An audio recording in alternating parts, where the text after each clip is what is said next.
시반 여러분 안녕하세요. 오늘 이 시간에는 수치심에 관련된 이야기를 한번 해보려고 합니다. 여러분 살면서 수치심 잘 느끼시나요? 수치심 느끼는 거 너무 힘들죠? 아마 수치심은 두려움과 함께 가장 느끼기 어려운, 괴로운, 고통스러운 감정 중에 하나라는 생각이 들어요. 수치심이라는 건 내 존재와 나와 연관이 깊게 있기 때문에 그 마음을 느낄 때 너무나 괴로움을 느끼게 되죠. 그러다 보니까 많은 분들이 제대로 된 수치심을 느끼지 않고 그냥 외면하고 버려놓고 삶을 살아서 그 수치심은 내 안에 저장이 세게 일어나고 그 마음으로 살면 뭐 어떤 아주 가벼운 자극에도 그냥 수치를 느끼지 않아도 되는 상황에서도 막 수치가 일어나는 경우가 있죠. 뭐 예를 들면 그냥 누군가와 뭐 눈이 마주쳤을 때 그냥 빨갛게 얼굴이 달아오르면서 수치가 올라오는 거죠.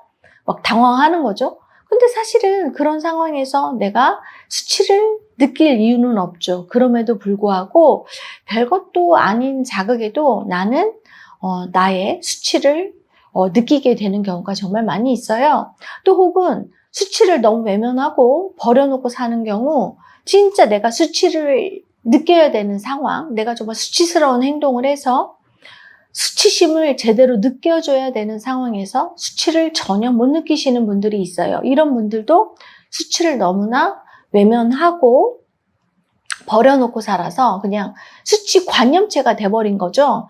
그렇다고 해서 이 수치가 어디 가지 않아요. 이 수치스러운 내가 행동을 했을 때 그걸 느끼는 건 주변 사람들이 그 수치를 느끼게 되는 거죠.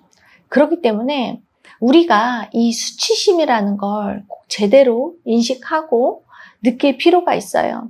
이 수치심이라는 건 내가 뭔가 어떤 잘못된 행동을 했을 때 나의 잘못을 인식하고 거기서 부끄러움을 알고 수치심을 느끼면서 아, 내가 이렇게 잘못했구나. 다시는 이런 행동을 하지 말아야겠다. 이게 나를 되게 부끄럽게 하는 행동이고 다른 사람에게 잘못된 행동을 하는 거구나 라고 하면서 내가 수치를 느낄 때 다시는 그런 수치스러운 행동을 하지 않게 되겠죠.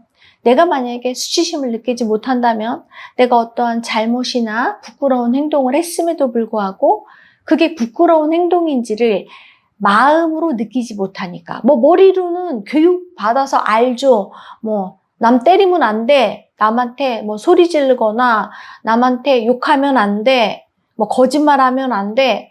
이런 교육을 받기 때문에 이건 잘못이야 라는 걸 머리로는 알지만 우리가 이런 행동을 할 때, 수치스러운 행동을 할 때 내가 수치심을 제대로 느끼지 못한다면, 마음을 느끼지 못한다면 머리의 이해일 뿐이기 때문에 나의 행동은 또 똑같이 수치스러운 행동을 하게 되죠.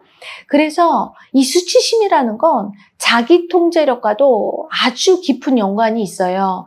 내가 통제를 할 수 있다는 건 내가 마음으로 수치를 제대로 느끼기 때문에 내 잘못이나 어떤 부끄러운 행동을 했을 때 아, 이런 행동을 했더니 내가 정말 너무나 부끄럽고 창피하구나. 다른 사람 보기가 너무나 민망하구나 하면서 나 자신을 통제하게 되고 또 혹은 내가 어떤 수치스러운 행동을 했을 때 뭐 다른 사람은 알지 못해도 내 자신은 알죠. 내가 이렇게 부끄러운 행동을 했구나 라고 내가 수치심을 느낄 때 나는 다시는 내 자신에게 부끄러운 사람이 되고 싶지 않기 때문에 그런 행동을 하지 않고 통제를 할 거예요. 자제를 할 거예요. 그렇기 때문에 내가 이 수치심을 잘 인식하고 느끼고 받아들일 때 타인에게뿐만 아니라 자기 자신에게도 부끄럽지 않은 사람이 되고 오히려 나를 존중하고 사랑하는 사람이 될 수 있는 거죠. 근데 우리가 현실에서 보면 그냥 수치를 못 느끼고 수치와 하나가 돼서 삶을 사시는 분들을 종종 볼 수가 있어요. 얼마 전에 어떤 젊은 친구가 상담을 받겠다고 왔는데 그 친구의 고민이 뭐였냐면 여자친구 때문에 너무 힘들다고, 너무 괴롭다고, 여자친구 때문에 자기 성격도 변해가는 것 같다고 그러면서 이야기를 하는데 너무 괴로워하더라고요. 내용인 즉슨 여자친구랑 평소에는 잘 지내다가 뭔가 여자친구가 이렇게 뭔가 하나가 걸림이 있어서 마음이 올라오면 이렇게 눈이 돌 정도로 심하게 폭언을 하는 거죠. 뭐 사람이 있거나 없거나 그냥 거리에서도 막 소리를 지르고 막 욕을 하기도 하고 그렇게 존중받지 못하는 마음을 느끼면서 너무 괴로우니까 이제 이 친구가 그 부분에 대해서 자제를 해달라고도 얘기해보고 설득도 해보고 화도 내보고 했지만 이 여자친구가 이게 제어가 안 된다. 자기를 이해해달라. 미안하다. 잘못했다. 안 그러려고 하는데 자기도 모르게 그냥 올라온다. 라고 하면서 어쩔 수 없다는 식으로 이제 이 남자친구한테 이 친구한테 말을 하는 거죠. 그러니까 이 친구는 몇 번 헤어지자고도 얘기를 했는데 그럴 때마다 여자친구가 울면서 미안하다고 매달리면서 잘못했다고 근데 자기도 어쩔 수 없다고 이렇게 이야기를 하니까 너무 또 불쌍하고 안쓰럽고 또 자기도 좋아하는 마음이 있고 정이 들었으니까 헤어지지를 못하고 그 일들이 몇 번 계속해서 반복되면서 뭔가 자기 안에 분노가 쌓여가는 느낌이 든다는 거죠. 그러다 보니까 회사에서 그냥 웃고 넘길 일도 자기도 모르게 막 화를 낸다던가 분노를 표출하게 된다고 하면서 자기가 아무리 이 분노를 풀어내도 비워내도 이게 분노가 떨어졌다가 다시 올라오고를 반복하면서 너무 괴롭다. 왜 이런 거냐라고 저한테 이제 상담을 하게 된 거죠. 이 여자친구는 수치관념체죠. 그죠? 수치관념체라서 내가 남한테 수치를 주고 있는데 자기의 그 모습 자체가 수치죠. 남들 앞에서 막 욕을 한다던가 폭언을 한다던가 막 큰 소리를 낸다던가 공공장소에서 이러는 것 자체가 남한테 너무나 민폐를 끼치는 거고 수치스러운 행동임에도 불구하고 그런 행동이 수치인지를 머리로는 알지만 마음으로는 느끼지 못하는 거죠. 너무나 수치를 버려놓고 살았기 때문에 그냥 수치관념체가 돼서 그 수치를 자기가 느끼지 못하니까 주변 사람이 이 친구가 하는 행동에 따른 수치를 느낄 수밖에 없는 거죠. 그리고 수치를 당하는 거죠. 같은 사이즈만큼 수치를 옆에 있는 사람이 당하는 거죠. 그러니까 상담받으러 온 그 친구는 계속해서 이 여자친구를 통해서 수치를 받은 거죠. 근데 수치심이라는 건 공격성이거든요. 그렇기 때문에 자기를 공격하거나 타인을 공격하죠. 그러니까 이 여자친구는 수치를 못 느끼니까 수치 자체가 돼서 남자친구를 공격했고 그러니까 이 남자친구인 이분은 수치가 점점 쌓여가면서 그 안에서 수치에 따른 살기 분노가 올라오는 거예요.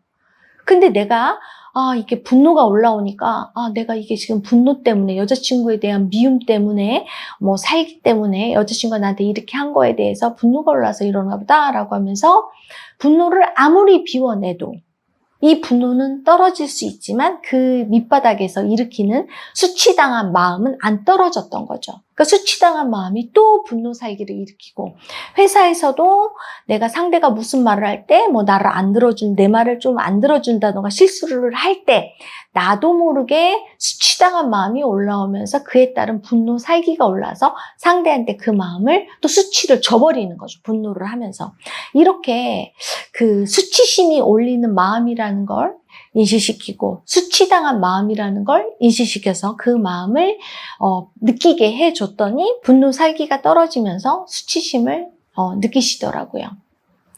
수치를 느껴줘야 내가 수치를 당하지 않는 거예요.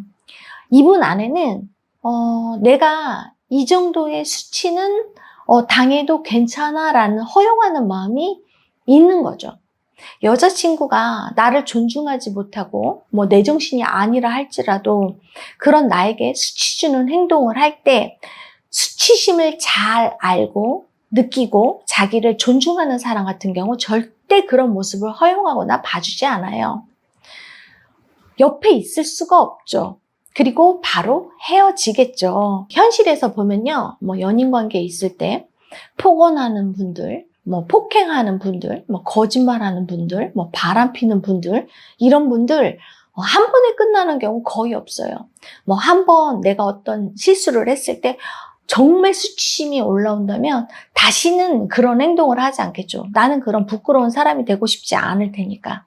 근데 수치를 못 느끼는 수치 관념체를 갖고 계신 분들 같은 경우는 그냥 그 상황만 모면하기 위해서 상대에게 미안하다고 잘못했다고 이렇게 이야기하지만 수치심을 느끼지 못하기 때문에 그런 행동은 계속해서 반복해서 일어나게 되죠. 그렇기 때문에 여러분 주변에 만약에 수치 관념체를 갖고 계신 분들이 있어서 여러분에게 계속적으로 수치를 주고 있다면 여러분이 내가 내 안에 수치당한 마음이 세게 저장되어 있어서 내가 내 수치를 허용하고 있구나. 상대를 통해서 내 수치당함을 허용하고 있구나라는 걸 인식하면서 그 상대와 거리를 두는 게 분명히 필요하겠죠. 그게 나를 사랑하는 거니까. 내가 나를 상대를 통해서 수치 주고 있다는 건 나를 사랑하거나 존중하지 않고 있는 거죠. 그리고 내 안에 저장되어 있는 수치당한 마음, 수치심을 인식하셔서 비워내면서 과거 어린 시절이나 아니면 태아기의 마음까지도 인식해서 수치심을 비워낸다면 훨씬 더 여러분은 이 상황에서 여러분이 성장할 수 있는 계기가 되겠죠. 또 혹은 내 존재가 수치 관념체가 돼서 반복적인 수치스러운 행동을 하고 있음에도 불구하고 내가 수치를 느끼지 못하고 상대에게 수치심을 알지 못하고 있다면 그러고 있는 나를 먼저 인식해야 되겠죠. 그리고 객관적으로 상대 입장이 돼서 내가 어떤 행동을 하고 있는지, 상대에게 어떤 수치를 주고 있는지를 자꾸 인식하고 느끼려고 노력할 필요가 있어요. 관념이라는 건 내가 정말 보려고 할 때 그 마음을 볼 수가 있거든요. 보겠다고 하지 않으면 그 관념체의 마음을 느낄 수가 없어요.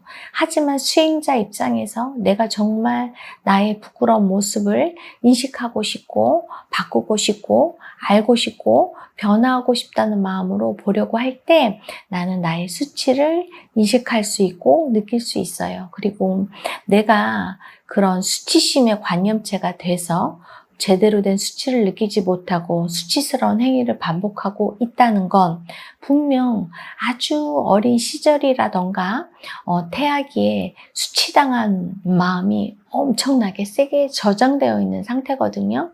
그렇기 때문에 현실에서의 마음뿐 아니라 과거의 경험 정보 또한 더듬어서 그때 당시의 마음을 느끼려고 할 때 수치심이 느껴진다면 여러분은 현실에서 내가 수치스러운 행동을 하는 수치 관념체를 제대로 분리해낼 수 있습니다.